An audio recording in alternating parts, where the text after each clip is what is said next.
Kia ora, tēnā koe. Fee Jamieson-Folland, the lifestyle aligner, helping you live the life you love. And what we're all about today is, are you up for an honest review? Therein lies the question. So we can review and we can do it kind of telling porkies to ourselves and in slight denial, which I've definitely done in the past, or we can really embrace it and see it as an opportunity to really learn and grow, as opposed to sort of grade myself on what was, because it's all gone now. You know, we're either green and growing or we're ripe and rotting. So what we did is now history, and what it's all about is, who am I choosing to be today? And I'm not talking about necessarily notching up lots of successes as could be perceived by others. It's more about, where am I at with where I'm at? And so a really useful process for this concept is in the link, the reference. I really recommend that you have a little read of that. There's some real pearls in that, and that you'll find that in the blog. And if you're not getting your blog, then let me know. We just need your best email address and make sure that that's into your inbox ahead of everyone else. So we'll be covering this more in depth in this week's Alive with Fee. I had a couple of pointers that have been super useful. Keeping something basic and simple.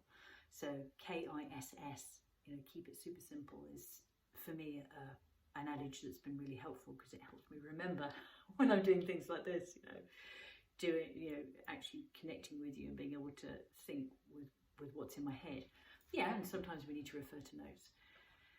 However, when we've got that concept, it can be really powerful. So the first thing is looking back on what we've already done, so kind of the rear view mirror, because there's a ton that we can pick up from that. There's a really lovely idea in the article that is in the reference, which is about like doing a visual map, ups and downs, what was happening in those times. Over the last few years, it's been really interesting in terms of the COVID response worldwide, but not least here in New Zealand. some ups and downs around that might be worth noting, because we can learn from that. And thinking, okay, so what is it that I'd like to do again? Where was it where I was receiving compliments? Where was it I was feeling my best? I was feeling really good, energized, etc. And where were the low points? What are some of the things I'd rather not repeat?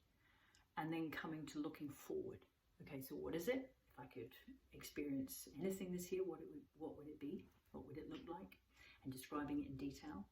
And then setting goals. So that's something I have definitely shied away from. And often I notice, if I think about the pattern of it, it's often been when I've set unrealistic goals. So they've definitely not been ones that are, feel that they're doable. We all hear about SMART goals, that they are specific, measurable, achievable for me, realistic, and have a date, time bound.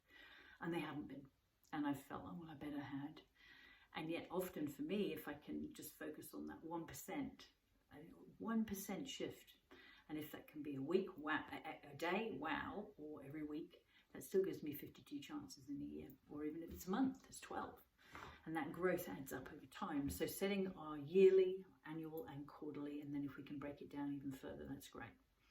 And then finally, really setting up a thought of, okay, so who, if I think of who's in my inner circle now and who I'd like to have in my inner circle, are they the same? And if not, what is it that I can do to reach out, perhaps, to even begin an inner circle in terms of people who can be there to support us and to allow us accountability, not someone who's going to have some wisecrack about what it is that we're creating in our lives that really can meet us where we're at. So, honest review time if you're up for it, and there might be a few ideas there, but also it's worth reading that article, and I'm looking forward to seeing you on this week's Alive with